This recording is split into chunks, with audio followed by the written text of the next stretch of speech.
Hello welcome to Sakshi family. పండుగ season లో బంగారం కొందామనుకుంటే ధరలు భారీగా పెరుగుతున్నాయి. భారత్ పై అమెరికా సుంకాల అమలుతో దేశీయంగా బంగారం ధరలకు రెక్కలొస్తున్నాయి. వరుసగా మూడో రోజు పసిడి ధరలు పెరిగాయి. ఈ సందర్భంగా ఆగస్టు 29న దేశీయ అంతర్జాతీయ బులియన్ మార్కెట్లలో బంగారం, వెండి ధరలు ఎలా ఉన్నాయో ఇప్పుడు చూద్దాం. అంతర్జాతీయ మార్కెట్లో పసిడి ధరలు వరుసగా పెరుగుతూనే ఉన్నాయి. ఇవాళ స్పాట్ గోల్డ్ రేటు ఔన్సుకు $13.46 పెరగడంతో ఔన్స్ గోల్డ్ రేటు $3,410 పైకి చేరుకుంది. ఇక స్పాట్ సిల్వర్ రేటు ఔన్సుకు 0.96% పెరగడంతో ఔన్స్ వెండి $38.97 ఎగబాకింది. ఇక రూపాయి విలువ చూస్తే కొంచెం కోలుకుంది.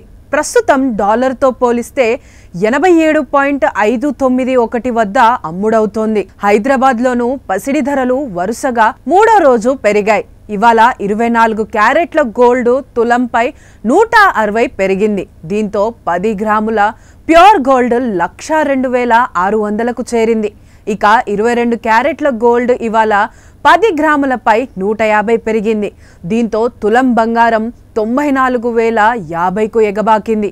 అటు వెండి ధర మాత్రం వరుసగా మూడో రోజు స్థిరంగానే కొనసాగుతూ స్వల్ప ఊరట కలిగించింది. ప్రస్తుతం హైదరాబాద్ మార్కెట్లో కిలో వెండి 130,000 మార్కు వద్దే ట్రేడ్ అవుతోంది. ఢిల్లీ, కలకత్తా, బెంగళూరు, ముంబై వంటి చోట్ల కిలో వెండి 120,000 వద్ద ట్రేడ్ అవుతోంది. బంగారం, వెండి ధరలు జీఎస్టీ వంటి ట్యాక్సులు కలిపితే ప్రాంతాలను బట్టి వేరువేరుగా ఉంటాయి.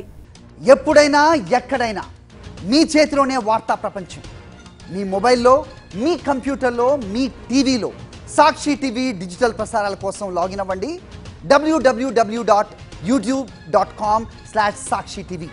సబ్స్క్రైబ్ సాక్షి టీవీ యూట్యూబ్ ఛానల్.